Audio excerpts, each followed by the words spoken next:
even look at me like that. Don't even look at me like that. Maddie, do you know? Y equals mx plus b. Very good. Okay, y equals mx plus b. All right, what does m represent? Ashley? The slope. Good, okay, so this is going to be your slope. Okay, review, what does the b represent, Liam? Oh, where are those papers? Oh, yeah.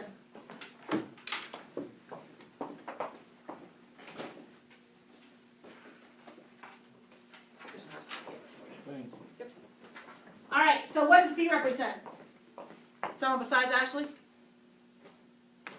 Oh, come on, guys, you're killing me. This was on your final exam, your semester 1 exam. What's b? Okay, Ashley, help him out. The y. It doesn't matter. It's the Y. The y, what? The Intercept, okay? So remember, this is your y-intercept, that's your start position, right?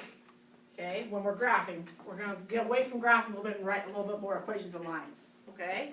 Now, what do you think the x and the y are? Okay, x and y, has anybody got an idea what these are yet? We haven't really talked about it yet. If you had to guess what you thought x and y was. Liam? Just the variables. Variables, what else?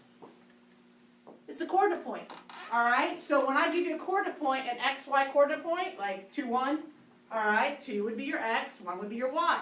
You can plug those numbers in here, okay? We're going to talk more about that over the next few days, okay?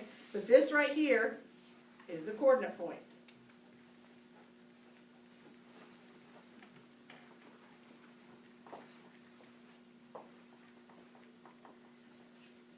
All right, so first thing we're going to kind of do, very kind of baby basics is what I call this, okay, is we are going to just simply identify the m, the slope, right, and the y-intercept or the b value in each equation, okay? The only catch here is if it's not y equals, you've got to make it y equals first, okay? So if I look here, what is my slope in y equals negative 2x plus 6?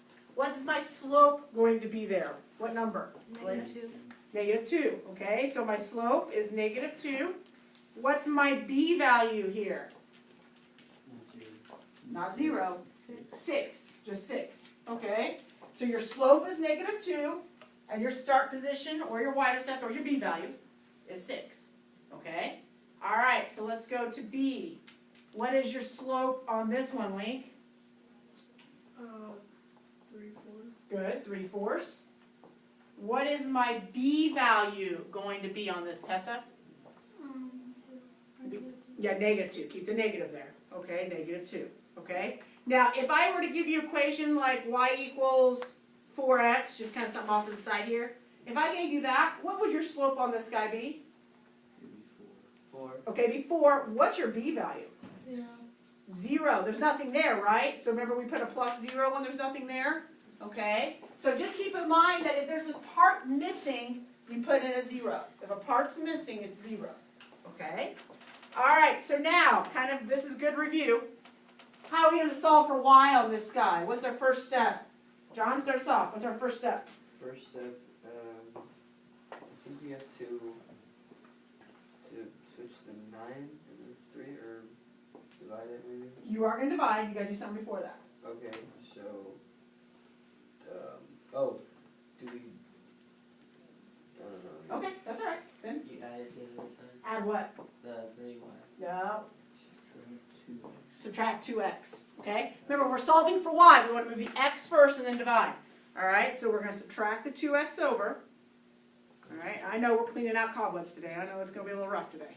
All right? So we've got negative 3y, negative 2x plus 9. Is everybody okay with that so far? So we just subtracted the 2 over. Okay?